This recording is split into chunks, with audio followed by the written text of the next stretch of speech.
So, as many long-time viewers of the channel may know, one of my number three on my top five of personal favorite TV shows is The Arrowverse. I know it's a bit of a cheat, but I personally loved it, and I have gone on record before as stating that while I think Marvel has done the better movies, DC have done the better TV, as I've loved every show in the Arrowverse, and the 1990s animated Batman cartoon is known as one of the best pieces of DC television ever. So, of course, last year I started watching the big one, Smallville. Now, Smallville started, of course, when I would have been very young, like 4 years old. So, for the majority of its first run through, I didn't see it. But last year, I finally sat down and watched season one, and hey, I thought it was good. So, of course, this year I felt, well, I enjoyed season one last year, I might as well have a try. And of course, got season two this year.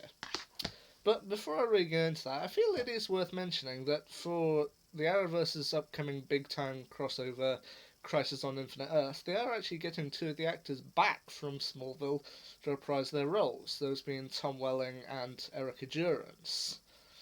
They were. There was also apparently where they were going to try and get Michael Rosenbaum back, but apparently he eventually said no and passed on it. But you know what, it would have been good to see. But you know what, we're getting Tom Welling and Erica Durance back. I personally haven't seen Erica Durance's role yet, as hell I'm only on season two. But you know what, I'm prepared to wait for that.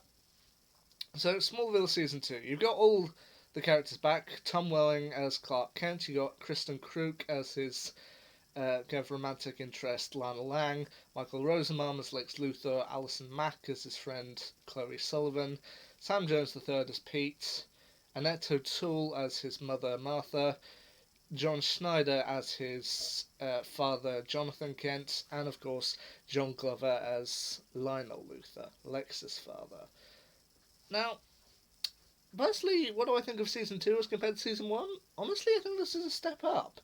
I mean, they do go through several good things and manage to build on the Superman mythos really well. I mean, you got once again Clark discovering new abilities. His most notable one in this one being heat vision. Like he discovers it in an early episode and then has to kind of work out how to use it, especially when it somehow is triggered by sexual arousal, which is odd, but is also kind of neat seeing how I'm trying to work through that. But you've also got other characters as well dealing with other problems. I mean, one late in the episode, Kristen Kruk's character of Lana Lang ends up seeing a ghost of a friend who died when she was 10 years old. That's pretty interesting to watch. You've also got Martha and Lionel developing something of a working relationship when she ends up working for him. And you've even got a guest star by Jonathan Taylor Thomas, who some people may remember from the show's Home Improvement, and as the original voice of young Simba. He shows up in I think a mid season episode where he's kind of an overachieving student who is thanks to somehow has the power to split himself into two and be in two places at once. So he tries to date both Chloe and Lana, which is a little odd. I mean, when I saw him, I was like, hold on, he looks familiar. And then when I suddenly realised it was him, I was like, oh, cool.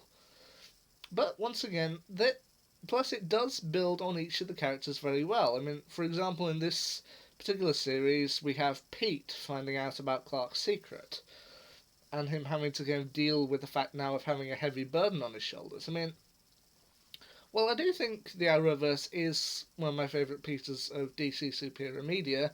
They kind of follow things fairly consistently. I mean, they they revealed had their big kind of reveal moments to close friends and family fairly early on. I mean, I think it's about episode 4 of Arrow, the first season, where he reveals his identity to Diggle, and then I think it's about only about 3 episodes later when he reveals it to Felicity. And Barry almost went an entire season without revealing it to Iris, but eventually had to. But in fairness, I think the pacing here was fairly good, with Pete not finding out until really towards the start of season 2. I actually think it was his kind of acceptance of the situation and that he has to keep it secret, but also gets to help out Clark. I feel he did well here. they also have quite a nice build up of kind of Chloe's relationship with Clark. In the in towards the end of season one, she and Clark had technically been going on a date to the dance, but then he kind of abandoned her to go off and save Lana, and she does kind of seem fairly jilted that someone she wanted to have a romantic relationship with now just regards her as just a friend. And I do actually think kind of, you do see her kind of deal with those feelings throughout the entire season. Whether she's kind of going off on Clark for putting her on the back burner constantly, or just trying to act like a friend, she goes through emotions like a real human being would, going back and forth. But I think the big one that I feel I loved about this season was the relationship between Clark and Lana. Now, in the first season, Lana had a boyfriend named Whitney, who is briefly mentioned, I think about 2 episodes of, well, a little more than 2, but he is mentioned, although he is apparently overseas in the military, or maybe in the Navy, I don't remember, but she kind of goes through the process of wanting to be with him while overseas and then kind of breaking up with him. But then when she and Clark do have good chemistry together. I mean, sometimes it's a little awkward, but all the time it's kind of enjoyably awkward. I mean, there are a whole load of missed opportunities when you see them almost get together and just think to yourself, oh, come on, you could have done better than that. Such as occasion, they're being interrupted by red kryptonite, whether it's just a friend who's in trouble, whether it's someone who's trashed the coffee shop. But every time you see them have a missed opportunity where they nearly get together but not quite, you're just thinking, oh, come on. But then when they finally do get together in the last 2 episodes, I admit I find them adorable. I mean, yeah, you have these kind of couples that get together and you just think, oh god. But just these two, they're cute together. They work together, and they have both a legitimate friendship and a quite cute romantic relationship. I mean, obviously we know it wouldn't last. I mean, by season 4, she's dating the actor who would eventually become Dean Winchester, Jensen Ackles. But yeah, once again, I feel season 2 is a step up, and I do feel it advanced the characters' relationships, and it did provide us with some nice character dynamics. I mean, okay, the season, like season 1, season 2 ends on a bit of a cliffhanger with Clark causing an explosion, which results in quite a lot of people getting hurt, including his mother, who loses their unborn child. And filled with grief, he takes a red kryptonite ring and heads off to Metropolis, kind of under the impression that if he stays in Smallville, he's only going to hurt the people closest to him. So it does kind of end on a bit of a cliffhanger. And you know what?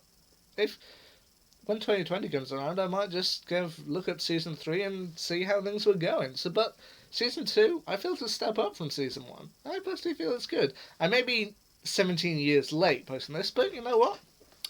I actually think season 2 better than season 1. Those are my thoughts on Smallville season 2. Anyway, until next time, see ya.